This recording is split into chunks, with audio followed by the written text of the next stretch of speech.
Shalom bien-aimés en Christ, c'est bien moi, votre frère Didier ou papa Didier pour les autres. C'est pour moi un grand plaisir d'être encore devant vos petits écrans. Et pourquoi ne pas partager? Eh bien voilà, on partage ce que moi j'ai, ce que vous en avez aussi. On peut toujours se le partager. C'est la volonté de notre Seigneur qui nous dit que le pain qu'on a, qu'on arrive aussi à donner aux autres.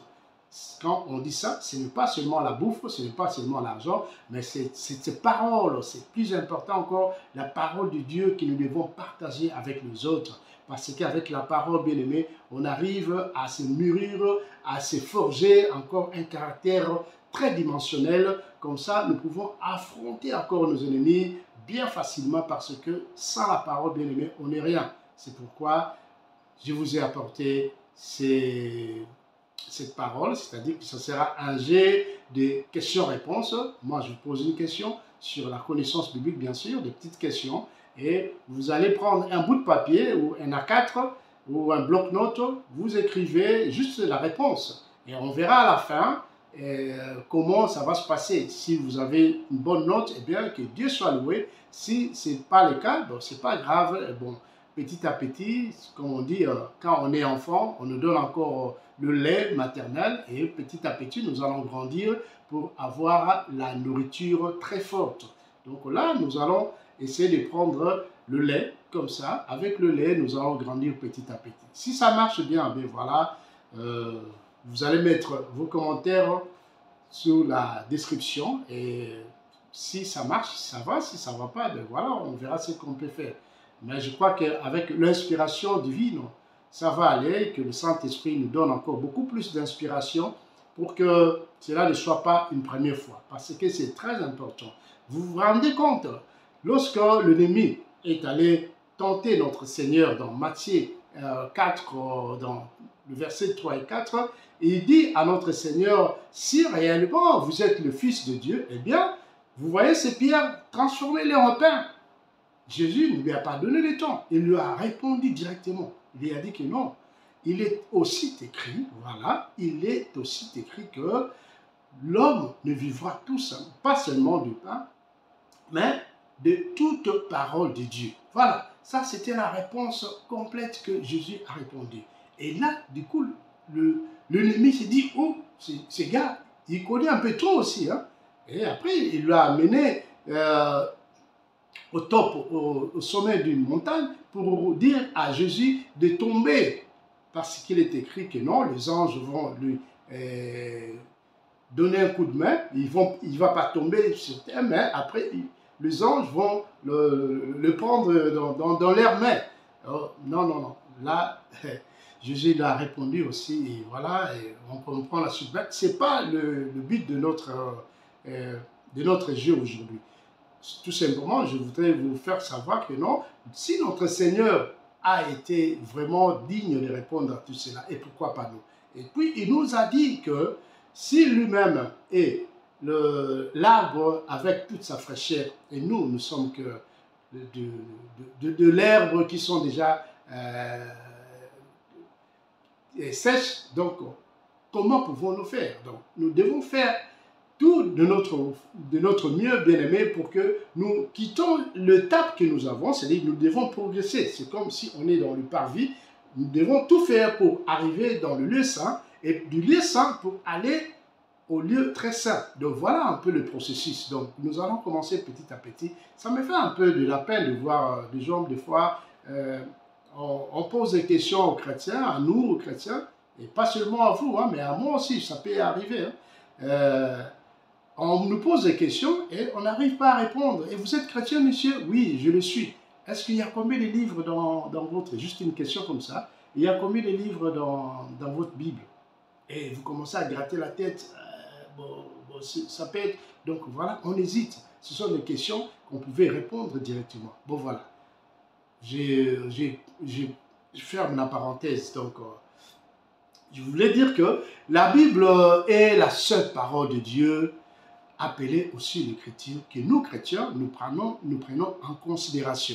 Donc, elle est censée nous donner le message du Christ, depuis l'Ancien Testament jusqu'à aujourd'hui où nous utilisons le Nouveau Testament. C'est-à-dire que si nous sommes dans l'écriture, on comprend très bien que nous mangeons ce qui est spirituel. Et cela nous donne encore la force chaque jour, bien-aimé. Chaque fois quand vous méditez la Bible, vous aurez cette force qui vous donnera encore beaucoup plus de détermination d'aller en avant pour que la gloire de Dieu puisse être manifestée à chaque fois quand vous faites une intervention. Vous voyez vous-même que non, ah oui, vraiment, j'ai bien défendu la maison, j'ai bien défendu la doctrine chrétienne. Voilà. Donc, dans 2 Timothée 3, 16, on nous dit que l'écriture ou la Bible est inspirée de Dieu. Qu'est-ce que cela veut dire? Cela veut dire que c'est Dieu qui a cet honneur d'avoir dirigé les hommes pour que la Bible soit rédigée. Donc c'était une inspiration de Dieu.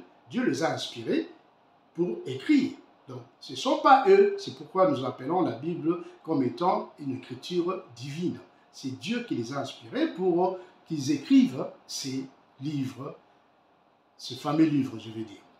Alors, donc, nous, particulièrement, nous devons apprécier la Bible parce que c'est là où nous puisons ce qui est nécessaire pour nous. C'est la vie pour nous. C'est quelque chose qui nous conduit sur le droit chemin. C'est à partir de ça que nous devons espérer aux bonnes choses et à l'enlèvement un jour. C'est toujours dans la Bible, bien aimé. Donc, combien de gens ont essayé d'anéantir la Bible? Mais la parole de Dieu nous dit que la parole restera éternellement, bien aimé. Ça, c'est très, très important. Jean 10, 35, la parole restera éternellement. Alléluia. Et je ne sais pas si je me suis trompé de... Oui. Donc, non. Jean 10, 35, c'est confirmé que jamais l'écriture sera anéantie. Ça, c'est Jésus qui a dit ça. Donc, par contre, dans 1 Pierre 1, 25, on nous dit que la parole restera éternellement. Voilà, je crois bien que j'ai donné de bons versets. Donc, voilà. Et maintenant, nous allons passer à notre jeu. Je vais vous poser une question et vous allez répondre rapidement, en moins d'1 minute. Comme ça, je crois que vous avez un papier et un stylo pour répondre à ces questions. Voilà. Donc, j'ai une quinzaine de questions. Donc, aujourd'hui, j'ai répertorié 15 questions.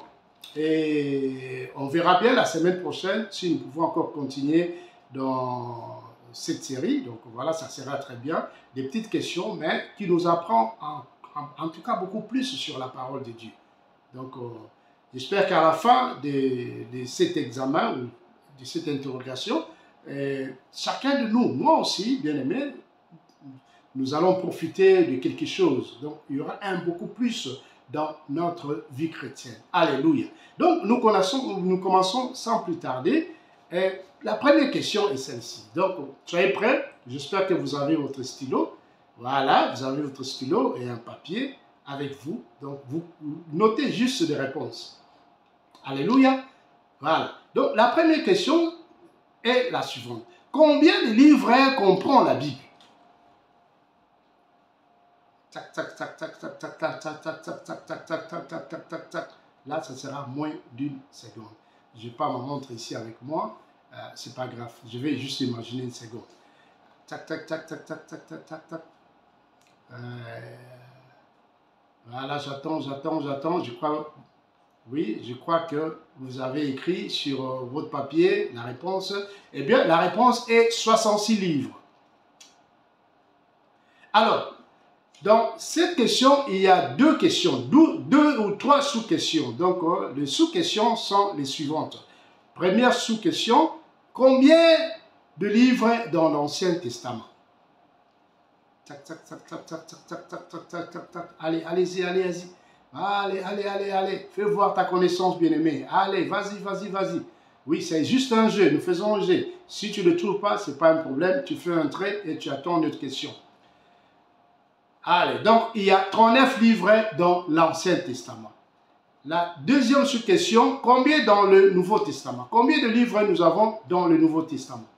Tac, tac, tac, tac, tac, tac, tac, tac, tac. Allez-y. Allez, pensez-y bien. Pensez-y bien, bien-aimé, pensez-y bien. Ça vient, ça vient, ça vient, ça vient. Je crois que tu l'as trouvé cette fois. Allez, allez, allez, allez, allez, allez. Voilà, 27 livres dans le Nouveau Testament. Donc, si nous faisons la sommation, le 39 livres de l'Ancien Testament, plus le 27 livres du Nouveau Testament, ça nous fait 66 livres au total. Alléluia. Donc, la troisième sous-question, combien d'auteurs l'ont écrit? Combien d'auteurs ont écrit la Bible? Tac, tac, tac, tac, tac, tac, tac, tac, tac, tac, tac, tac. Allez, vas-y, vas-y, vas-y, vas-y, vas-y, vas-y, vas-y, ça vient, ça vient. Pense encore un peu, pense encore un peu. Voilà, voilà, voilà. Et voilà, je vous donne la réponse, 36 auteurs. Donc, il y a eu au total 36 auteurs qui ont écrit la Bible. Voilà. Je ne vais pas faire trop de commentaires là-dessus. J'essaie un peu de gagner du temps. Alors, la deuxième question, combien de temps a-t-on pris pour écrire la Bible? Combien de temps a-t-on pris pour écrire la Bible? Tac, tac, tac, tac, tac, tac, tac, tac, tac. Allez, allez-y, allez-y, allez-y. Combien de temps? Combien de temps? Combien de temps? Je vous donne un peu de traces. Donc, normalement, c'est moins de 1700. Allez, cherchez un peu, moins de 1700. Moins de 1700, allez-y, allez-y. Ça descend. Quand je dis moins de 1700, donc ça peut être dans le 1550, 1600, 1450, voilà un peu, voilà. Voilà, et je vous donne la réponse, 1600 ans. Voilà. Troisième question, combien de versets contient la Bible? Il y a combien de versets au total dans la Bible? Tac, tac, tac, tac, tac, tac, tac, tac, tac, tac, tac, tac, tac, tac, tac, tac, tac, allez-y, allez-y, allez-y, allez-y, allez-y. Allez-y, allez-y. J'espère que cette fois, tu trouveras bien aimé. Vas-y, vas-y, pense un peu. Voilà. Si vous ne trouvez pas, ce n'est pas grave. Donc, nous essayons seulement de faire quelques connaissances bibliques. Et ça nous donnera beaucoup plus de tonus la prochaine fois. Alléluia. C'est pourquoi il est nécessaire que vous étudiez la Bible. Comme moi aussi, je dois normalement étudier la Bible. Quand je dis étudier, ça veut dire que méditer la Bible. Voilà. Combien de versets nous avons dit? C'est 31 173 ou bien 31 173 versets. Voilà. Quatrième question, combien de chapitres? Allons-y, allons-y, allons-y. Allez, allez, allez, allez, pensez-y bien. Combien de chapitres dans notre Bible? Il y en a combien à partir du Genèse, le livre de Genèse jusqu'à l'Apocalypse? Il y en a combien au total? Combien de chapitres? Et voilà, c'est 1189 chapitres. Voilà. Cinquième question. Le chapitre le plus long de la Bible. Quel est le chapitre le plus long de la Bible? Allez, allez, pensez-y bien, bien-aimé. Pense, pense. J'espère que la réponse est là, cette fois. Voilà, vas-y, vas-y. Vas-y, bien-aimé. Vas-y, vas-y. Eh bien, je vous donne la réponse. Combien de chapitres? Eh bien, il y en a 1189 chapitres. Voilà. Si vous avez reçu, c'est bon. En tout cas, que Dieu soit loué. Si ce n'est pas le cas, ce n'est pas grave, bien-aimé. Au moins, vous avez quand même compris que non, voilà, si vous échouez, c'est que vous avez acquis quelque chose. Donc, vous avez maintenant la réponse. Vous connaissez maintenant. Si on vous pose une question par après, ou un autre jour, je ne sais pas, vous pouvez aussi enseigner à une autre personne que combien de chapitres il y en a. Eh bien, il y a 1189 chapitres. Alors, combien? Oh, c'est pas ça. Cinquième question, le chapitre le plus long de la Bible. Quel est le chapitre le plus long de la Bible? Allez-y, allez-y, allez-y, allez-y, allez-y, allez-y, allez-y. Voilà, allez, allez, allez, allez, allez, allez, allez, allez, allez, allez. Allez, allez, allez, allez, voilà. C'est le psaume 119. Ça, en tout cas, je crois, si tu lis vraiment la Bible, tu dois vraiment le connaître. Vraiment, 119, c'est long, hein? C'est comme si aller de la zone de Lemba jusque là, au fond. Donc, c'est très, très loin. Donc, voilà. Ça, c'est le 119. Psaume 119. C'est le psaume le plus long de la Bible. Maintenant, c'est le contraire. Le chapitre... là, je disais plutôt, c'est le chapitre le plus long de la Bible. Donc, le 119. Ah, maintenant, c'est le contraire. Le chapitre le plus court de la Bible. Ah, allez, allez, allez. Allons-y, allons-y, allons-y, bien-aimés. Allons-y. le chapitre le plus court de la Bible? Allez, on donne la réponse rapidement. C'est le psaume 117. Voilà. 7e question. Quel est le verset le plus long de la Bible? Allez, allez. Le verset maintenant, ce n'est pas le chapitre, mais on parle du verset maintenant. Le verset le plus long de la Bible. Allez, je sais que cette fois, tu vas trouver, bien aimé. Allez, vas-y. Vas-y, vas-y, vas-y, vas-y, vas-y, vas-y. Pense encore bien, passe encore bien, passe encore bien. Je peux vous donner un peu des astuces maintenant, des références, des repères pour voir, mais non, sinon ça va tout foirer un peu sur cette interrogation. Donc, il faut chercher. Donc, ça, c'est ce qui prouve que nous devons bien lire la Bible. Oui, bien lire la Bible pour avoir quelques connaissances.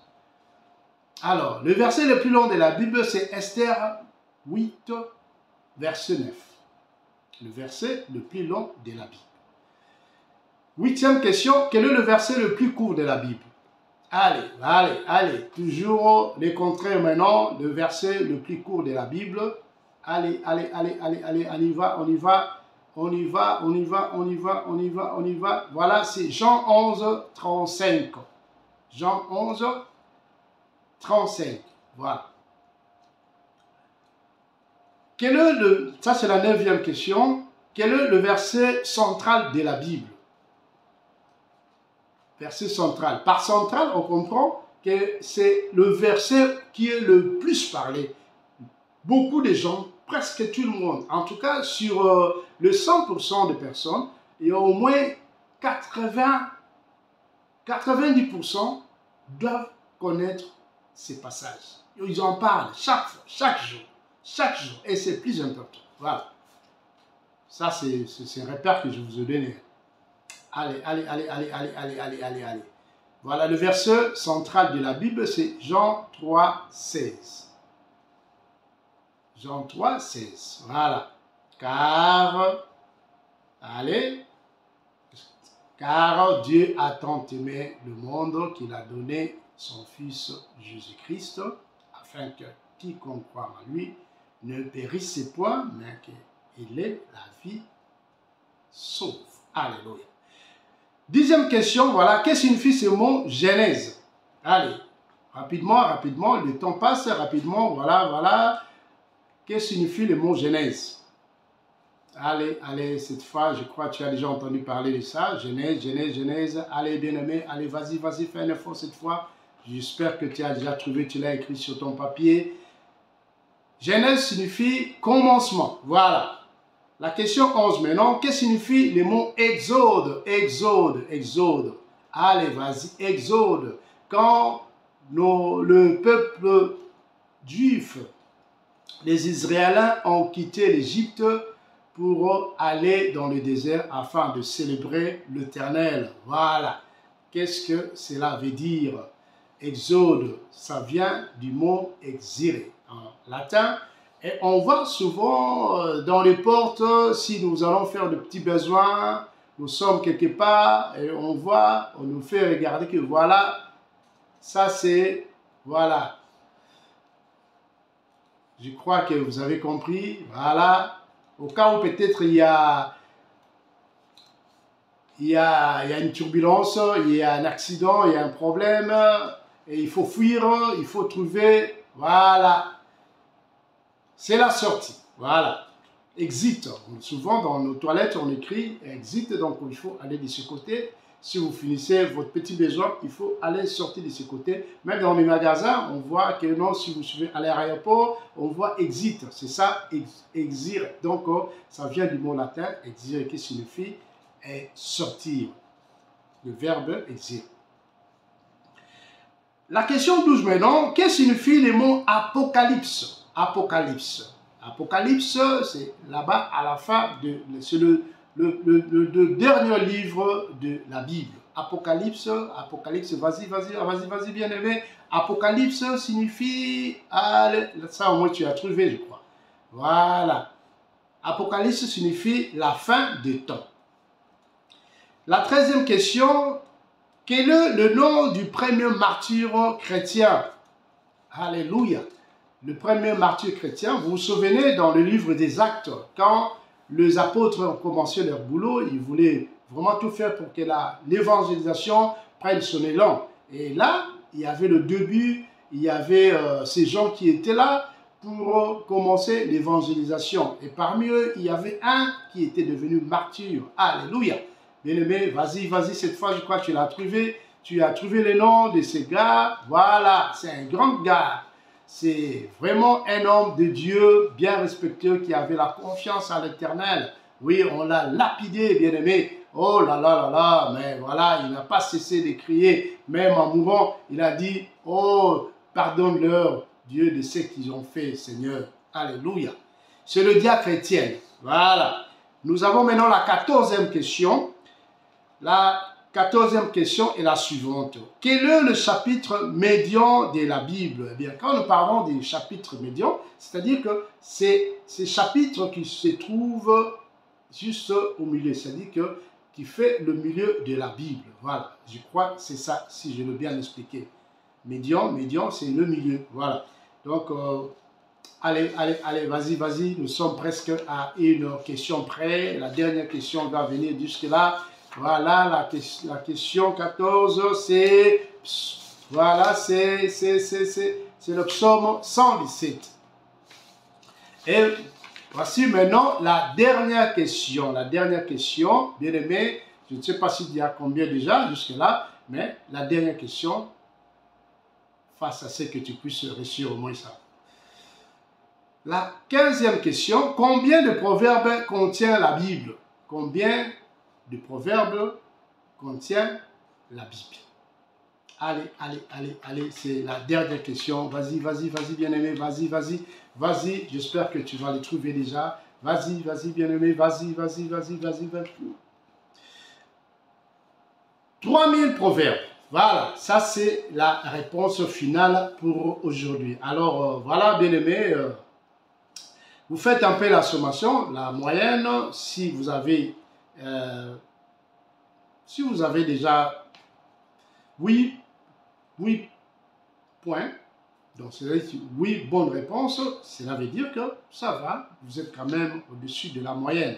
Et si vous avez moins que ça, ou 7, c'est pas grave, bien aimé, en dessous de 7, c'est pas grave. Donc c'est juste comme je vous ai dit, c'est juste un début de la connaissance biblique, des exercices que nous devons commencer à faire chaque semaine pour que nous puissions au moins connaître quelque chose sur la Bible. Voilà, donc nous ne devons pas rester sur un même point. Comme je l'ai dit tout à l'heure, nous sommes dans le parvis. La parvis, c'est là où c'est l'extérieur en fait. C'est l'extérieur, c'est le corridor de la maison. Donc nous devons entrer dans la maison. C'est le lieu saint, nous connaîtrons, puisque la personne qui est dedans, qui est dans la maison, n'est pas la même personne qui est dehors.